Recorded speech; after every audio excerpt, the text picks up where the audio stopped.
Sandra, o teu livro está no número 1 de vendas na Amazon. Isso é legal porque se torna muito conhecida, mas é um problema, ou seja, que o comprem é porque há muita gente que tem esse problema. Sim. Quais vocês acham que são normalmente os hábitos ou os alimentos que estamos consumindo? Um dos alimentos que mais nos afetam é o açúcar e as farinhas refinadas, que nos geram um pico de glicose incrível no nosso corpo e prolonga essa resistência à insulina, que por sua vez, essa resistência à insulina causa inflamação. E por outro lado tem outra via, ou seja, tem como duas vias de afetação, essa da resistência à insulina e à inflamação, e depois alimentam as bactérias que temos no intestino. Temos uma microbiota intestinal que agora, bem, todo mundo sabe o que é a microbiota. Quando eu comecei a estudar nutrição não se sabia e foi no que me especializei. E aí temos essas bactérias boas e bactérias más. As bactérias más amam o açúcar e essas farinhas refinadas.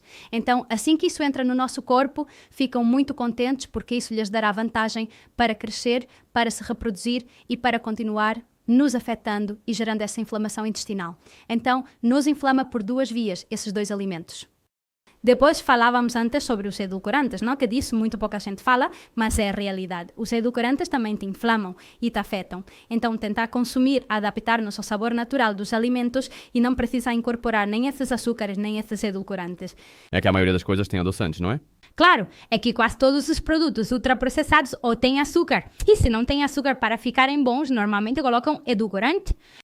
Porque, por exemplo, você compra umas bolachas que não tem açúcar nem adoçante e percebe que falta algo. Você come uma bolacha e diz, isto não é uma bolacha, parece ração.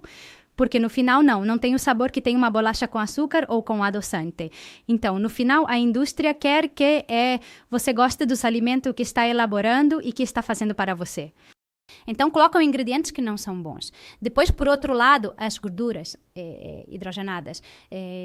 Os óleos vegetais que não sejam o azeite de oliva virgem extra, por exemplo, o de girassol, o de palma, o de colza. Todo esse tipo de óleos vegetais também são inflamatórios porque contém muita quantidade de ômega 6. O ômega 6, os ácidos graxos ômega 6 podem nos beneficiar em alguns aspectos. Mas o problema está em que na nossa alimentação consumimos muita quantidade de ácidos graxos ômega 6 e muito pouca quantidade de ácidos graxos ômega 3. Então temos essa balança com o ômega 6 acima, o que nos gera inflamação.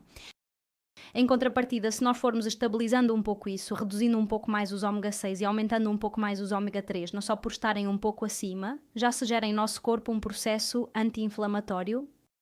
Então, é muito importante introduzir esses alimentos ricos em ômega 3 e reduzir aqueles ricos em ômega 6, que junto com as gorduras vegetais que mencionamos, girassol, colza, palma, também se incluem, pois os cereais. Tipo trigo, milho, todas as farinhas, as massas, tudo isso que também é rico em ômega 6. Então, não é preciso eliminá-lo, mas sim reduzir o consumo e aumentar mais os de ômega 3, como os peixes azuis ou como as sementes de chia, por exemplo, que em menor quantidade, porque são vegetais, ou o abacate, mas sobretudo é o peixe azul, que no mínimo temos que consumi-lo de 2 a 3 vezes por semana. Quando falamos de farinhas refinadas e falamos de açúcar, você pode dar exemplos do que estamos comendo no nosso dia-a-dia e não sabemos que tem isso em abundância. Claro, farinhas refinadas são o pão, a massa e o arroz branco. Certo. E os cereais, ou seja, todos os cereais de café da manhã, os biscoitos, tudo já, tudo que leva farinha, isso são farinhas refinadas, desde que não se trate de farinha integral ou de farinha por exemplo, de um pseudocereal, como por exemplo o trigo sarraceno, o amaranto, o teff, a quinoa. Todo esse tipo de cereais, pois são mais complexos, têm mais quantidade de fibra, têm mais quantidade de proteína, então não nos provocam esse pico de glicose e são de grão completo. Ou seja, não precisam ser integrais, ou seja, você não encontra trigo sarraceno integral. O trigo sarraceno, porque não o encontramos também refinado. Ou seja, que se você comprar pão, por exemplo, de trigo sarraceno ou pão de centeio, por exemplo, vai ser muito mais saudável do que um pão branco de sempre, não? Sim, se for de centeio tem que ser integral, já que o centeio sim deriva do trigo. Então centeio e espelta, que também me parecem muito interessantes, tem que colocar centeio ou espelta integral, mas se for trigo sarraceno, não é necessário que coloque. E a massa também não é? Macarrão integral e espaguete integral, isso não é? claro, podes consumir perfeitamente, mas isso, mantendo esse equilíbrio, como dissemos antes, que você, por exemplo, come um prato de massa, e eu, por exemplo, quando comia um prato de massa na minha casa, era um prato de espaguete ou de macarrão, até em cima, um jorro de tomate e uma lata de atum para toda a família. Assim não pode ser. Ou seja, temos que tomar nossa porção. Por exemplo, imagina, eu agora faço massa com salmão e com molho de feta. Então, claro, aí leva um filé de salmão por pessoa, talvez, sei lá, uns 150 ou 200 gramas de massa, talvez colocamos 40 ou 30 gramas cruas por pessoa e depois colocamos um bom pedaço de queijo feta, que é a gordura que estamos adicionando a esse prato. Além disso, depois tomamos uma boa salada como prato principal. Então, aí estamos comendo a salada primeiro e depois toda a massa misturada com todos os ingredientes que estão baixando o índice glicêmico e ainda por cima essa massa integral. Então, você não vai perceber que está consumindo esses carboidratos, seu corpo vai ter a capacidade de digeri-los facilmente, você também está dando a ele a vantagem para isso. Em contrapartida, se você comer apenas a massa, mesmo que seja integral, e comer apenas o prato de massa com um fio de tomate e meia lata de atum, como dissemos antes, isso vai gerar um pico de glicose, mesmo que seja integral. O truque está em acompanhá-lo com coisas que diminuam o pico de glicose. Como você o acompanha também? E ao que baixa o pico de glicose, mais ou menos, para dar exemplos. A gordura e a proteína. Temos dito as gorduras, por exemplo, frutos secos, abacate, azeite de oliva virgem extra ou a gordura dos queijos, que eu sempre recomendo melhor queijos de ovelha ou de cabra, porque a beta-caseína se assemelha mais à materna. Então estamos mais acostumados e se digerem melhor. E depois a proteína, como dissemos, carnes, peixe e ovas. Também há as leguminosas por aí, mas contém também carboidratos. Então neste caso seria sempre carnes, peixe, ovas. E sobre escolher uma salada e comê-la antes faz parte da sua estratégia? Claro, a salada, como é rica em fibra, no final estamos diminuindo, ou seja, ao aumentar a fibra no nosso corpo, o índice glicêmico também não aumenta tanto. É outra das estratégias que também... Então, a estratégia é, por exemplo, depois, a massa integral ou o que seja, recomendas que a ordem de comer seja primeiro a salada e já depois o resto dos alimentos, não? Ou seja, a ordem também influencia. Olha, é como você toma, como você cozinha, porque também o fato de cozinhar muitos alimentos e expô-los muito ao calor também não é bom, porque você faz, por exemplo, uns boqueroni ou umas sardinhas e as queima na air fryer, por exemplo, esse ômega 3 oxidado, não sobra ômega 3. Menos o mal passado. Claro, também não cru, mas que chegue a uma temperatura, claro, sem exagerar, sem que fique preto. Porque no final também esse tostado a mais gera acrilamidas que têm efeitos cancerígenos no nosso corpo. O fato de, por exemplo, quando o pão fica torrado, que fica preto e muita gente faz assim com a faca e tira e pronto, isso não é bom, porque são acrilamidas, que é um cancerígeno. O que eu vi é que o salmão defumado, que está na moda, é melhor comer o salmão normal em vez de salmão defumado, não é? Por causa dos fumos e tudo isso.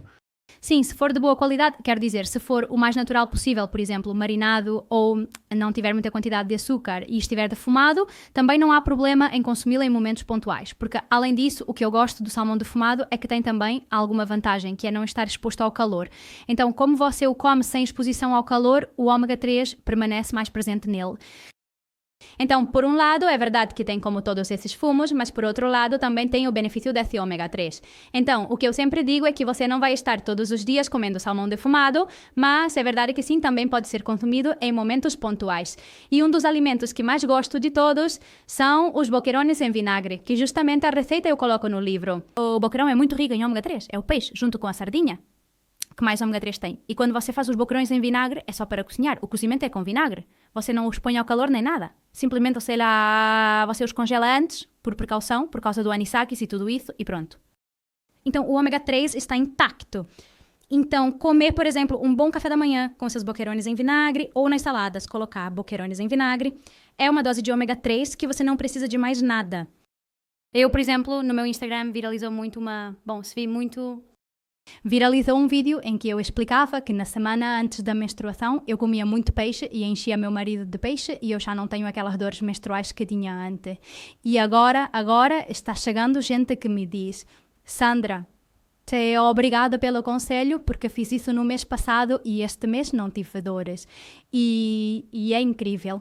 Evitar dores na semana anterior, encher-se de ômega 3. Ômega 3, a todo vapor. Então, eu como peixe, se possível, todos os dias da semana pré-menstrual e depois dessa menstruação que você nem percebe. E é só comer isso ou também é evitar outros alimentos como trigo ou... Claro, aí está. Sim. Conto que minha alimentação, ou seja, na minha alimentação não tem tudo isso. Em momentos específicos, assim, porque eu sempre digo que o equilíbrio é importante, mas minha alimentação é o que dissemos, uma base de vegetais, gorduras, proteínas, nada de açúcar, nenhum adoçante, nenhuma farinha refinada, nenhuma gordura hidrogenada ou vegetal, a menos que seja azeite de oliva extra virgem, que esse nós gostamos. E depois, nessas semanas pré-menstruais, ou por exemplo, se estou notando que vou ficar doente, me sinto com o corpo fraco, aí então como peixe e realmente funciona muito bem para mim. Um peixe que eu gosto muito são as conservas, por exemplo, de atum em azeite de oliva.